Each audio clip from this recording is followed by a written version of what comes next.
दिन एक प्रकार से थोड़ा कठोर शब्द है, निर्मम शब्द है, मगर सोच विचार कर ये दिन का नाम रखा गया, क्योंकि जिस प्रकार से आपातकाल में देश को एक जेल खाना बनाकर रख दिया था, देश की आत्मा को मूंगा कर रख दिया गया था, न्यायालय के कान को बहरा कर रख दिया गया था, लिखने वालों की कलम से स्याही ही निकाल दी गई थी। वो पूरे कालखंड का वर्णन इतने कठोर शब्दों के साथ ही करना चाहिए, तभी युवा पीढ़ी को मालूम पड़ेगा कि क्या हुआ था।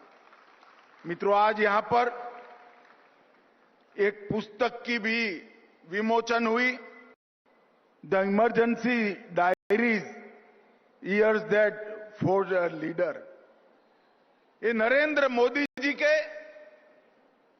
आपातकाल के दौरान एक युवा संघ के प्रचारक के रूप में भूमिगत रहकर 19 माह तक जो आंदोलन जेपी के नेतृत्व में चला, नानाजी देशमुख के नेतृत्व में चला, वो आंदोलन में एक युवा कार्यकर्ता के नाते मोदी जी ने जिस प्रकार से संघर्ष किया, मीसाबंदी जो थे उनके घर में गए, उनकी परिजनों की पूछताछ की, उनके इलाज की व्यवस्था की, कई सारे गुप्त अखबार निकलते थे, उसको बाजारों में, चौराहों पर, विद्यार्थियों में, महिलाओं में बांटने का काम किया और गुजरात के अंदर एक संघर्ष का नेतृत्व इस युवा अवस्था में 24-25 साल के युवा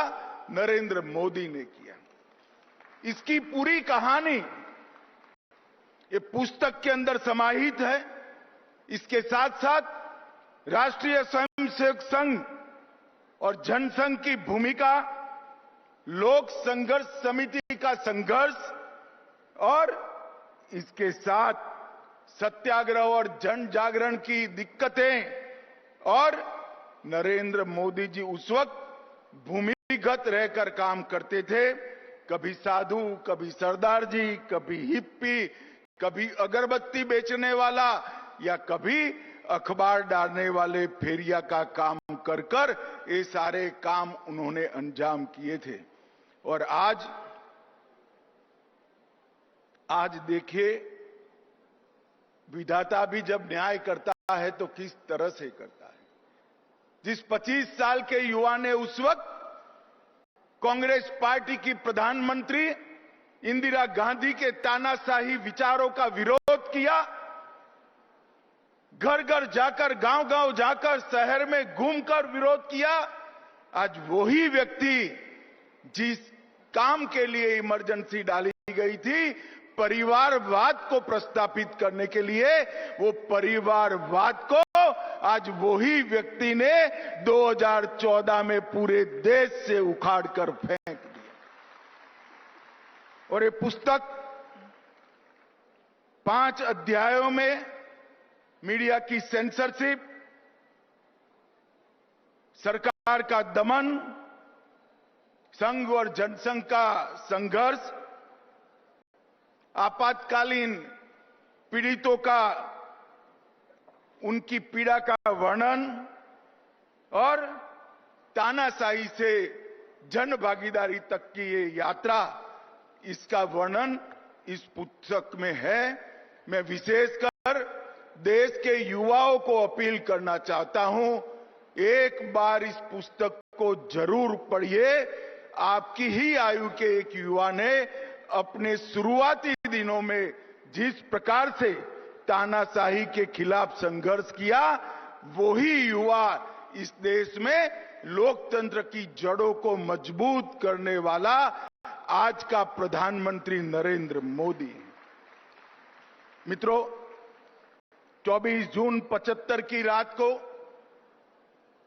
आपातकाल लागू कर दिया गया और एक सोच जमीन पर उतारने का एक तानाशाह की सोच को जमीन पर उतारने का वो अध्यादेश अस्तित्व में आया। कई बार इतिहास सिर्फ घटनाओं को नहीं बताता है, वह नीयत और नजरिए को भी उजागर करता है। बाबा साहेब आंबेडकर और संविधान निर्माता ने जो 2,67,000 शब्द बोलकर चर्चा कर संविधान का निर्माण किया था, वो सारी चर्चाओं का अंत इंदिरा जी ने, राष्ट्रपति जी ने आज आपातकाल की घोषणा की है।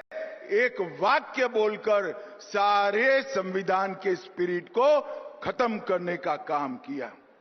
और उसके बाद हम सब जानते हैं, जयप्रकाश नारायण जी ने इसके खिलाफ संघर्ष किया और इमरजेंसी डालने का मूल कारण भी जो 12 जून का फैसला था वो था। 12 जून को 2 घटनाएं एक साथ हुई। इलाहाबाद हाईकोर्ट ने देश की प्रधानमंत्री के इलेक्शन को खारिज कर दिया। उनको बताया कि आप 6 साल तक चुनाव नहीं लड़ सकती। पूरे देश में सन्नाटा छा गया और सुप्रीम कोर्ट से उसको स्टे मिला। इसके साथ साथ 12 जून को एक और घटना हुई थी। मैं गुजरात से आता हूं।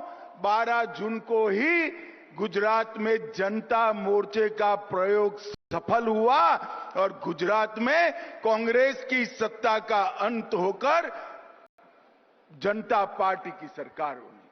इससे घबराकर 25 तारीख को आपातकाल लगाया गया।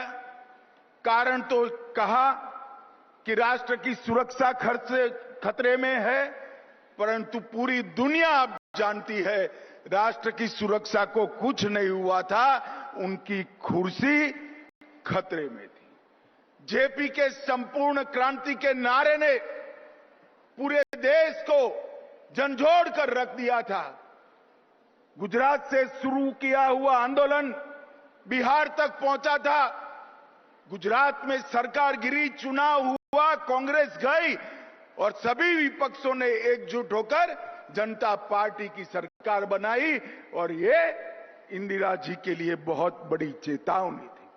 और जेपी के आंदोलन में महंगाई के खिलाफ छात्र इकट्ठा हुए, अन्याय के खिलाफ रेल कर्मचारी इकट्ठा हुए और जगह जगह पर भ्रष्टाचार विरोधी आंदोलन हुआ और उसमें अंत में 12 तारीख को इलाहाबाद हाईकोर्ट ने इंदिरा जी को संसद सदस्य के नाते गैरलायक बना दिया। 24 जून को सुप्रीम कोर्ट से स्टे मिला और 24 जून की रात को ही इन्होंने इमरजेंसी डालकर स्टे देने वाली कोर्ट को भी चुप कर दिया, अखबारों को भी चुप कर दिया, आकाशवाणी को भी चुप किया और 1,10,000 सामाजिक राजनीतिक कार्यकर्ताओं को जेल की काल कोठरी में बंद कर दिया। सुबह 4 बजे कैबिनेट बुलाई, कोई एजेंडा सर्कुलेट नहीं हुआ और उसकी घोषणा करने का काम हो गया। शाह कमीशन ने पूरी जांच के बाद कहा डिटेंशन, स्टेरिलाइजेशन, नसबंदी और डिमोलिशन, ये तीनों ने पूरे देश के अंदर जिस प्रकार से भय और आतंक का वातावरण किया, इसका कहीं विश्व में कोई जोड़ नहीं मिल सकता है।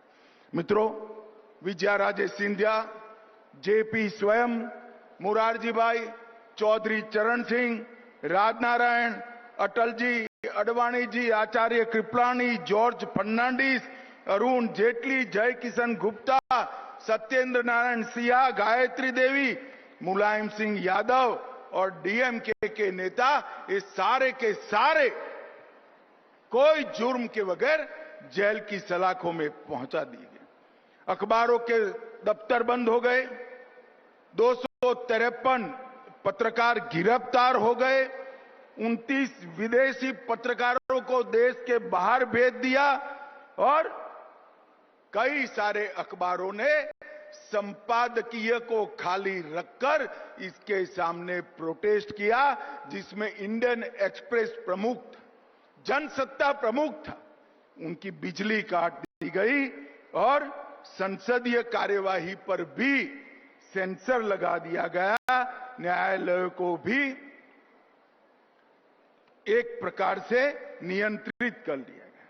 देश भर में लोकतांत्रिक अधिकार खत्म हुए।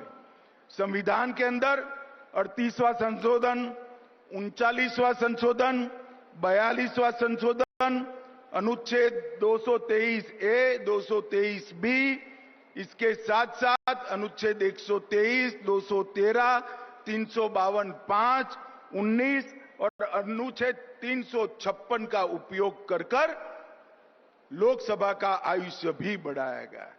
न्यायपालिका में खिलाफ फैसले देने वाले जजों को सुप्रीम कोर्ट के मुख्य न्यायाधीश बनने से रोका गया। उसके पहले ही तीन न्यायाधीशों को खुदाकर चीफ जस्टिस रे को चीफ जस्टिस बनाने का काम किया था। और यहां जो युवा बैठे हैं उनको मैं पूछना चाहता हूं, कभी ड्यूएट सॉन्ग सुनते हो तो उसमें जेंट्स और लेडीज दोनों आवाज एक ही कलाकार की क्या हो सकती है?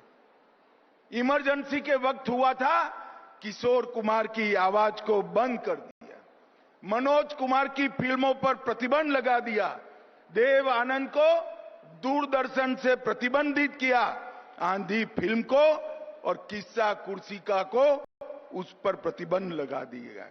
मित्रों, संविधान की हत्या करने के बाद इस भारत के संविधान को मौन कर दिया गया, अभिव्यक्ति की आजादी छीन ली गई और बाद में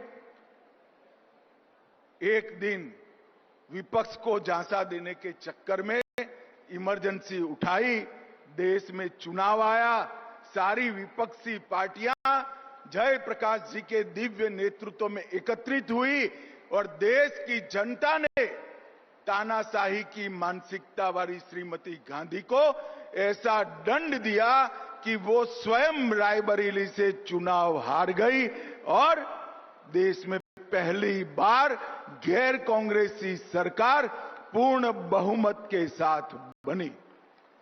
और ये दिन इसलिए याद रखना जरूरी है कि भविष्य में कभी भी कोई भी व्यक्ति तानाशाही सोच को इस देश के संविधान पर थोप न दे। इसलिए बहुत जरूरी है कि इस दिन को याद रखा जाए और इसीलिए मोदी जी ने आग्रह किया था कि संविधान हत्या दिन के रूप में आज के दिन को मनाया जाए। आज एक विचार जो उस वक्त पनपा था, राष्ट्र से बड़ी पार्टी है, पार्टी से बड़ा परिवार है, परिवार से बड़ा मैं हूं और देश हित से बड़ी सत्ता है, उससे उलट आज मोदी जी के नेतृत्व में भारत प्रथम की सोच पूरी जनता के जनमानस के अंदर गूंज रही है। और ये परिवर्तन उन हजारों लोकतंत्र के योद्धाओं के संघर्ष के कारण है, जिन्होंने 19 महीने जेल में काटे और जो नारा बनाया गया था इंदिरा इज इंडिया, वो नारे को उलट कर इंदिरा अगेंस्ट इंडिया का नारा गगन में गूंजने लगा और परिवर्तन हुआ। इसी के कारण आज हमारे 140 करोड़ की आबादी मोदी जी के नेतृत्व में 2047 में पूरी दुनिया में भारत को हर क्षेत्र में प्रथम लाने के लिए संघर्ष कर रही है, संकल्पित हुई है और आगे बढ़ रही है। मित्रों, आइए आज हम सब और विशेष कर इस देश के किशोर और युवा आगे आए और इतिहास को हमारे बच्चों को, किशोरों को और युवाओं को समझाएं एक काले अध्याय को उनसे परिचय कराएं और भविष्य में कोई भी तानाशाह ऐसी हिम्मत न कर सके, इस प्रकार का देश का विचार भी बनाए, कार्य संस्कृति भी बनाए। फिर से एक बार मैं वो सभी लोकतंत्र के प्रहरियों को जिन्होंने लोकतंत्र के लिए संघर्ष किया, वो सभी को आज के दिन पर मनपूर्वक नमन कर कर उनका स्मरण करता हूं। राम बहादुर जी आज बैठे हैं। राम बहादुर जी जैसे उस वक्त के संघर्ष के करने वाले जितने भी लोग जीवित हैं, वो सभी को भी प्रणाम कर कर मेरी बात को समाप्त करता हूं। वंदे मातरम। मेरे साथ एक बार जोर से बोलिए, भारत माता की। अरे जोर से बोलिए। अभी भी किसके मन में कोई संभावना पड़ी है तो निकल जाए। दोनों हाथ उठाइए, मुट्ठी भींचिए और प्रचंड आवाज से बोलिए, भारत माता की, भारत माता की। वंदे वंदे। आप सभी का बहुत बहुत धन्यवाद। बहुत बहुत आभार माननीय केंद्रीय गृह एवं सहकारिता मंत्री श्री अमित शाह जी का।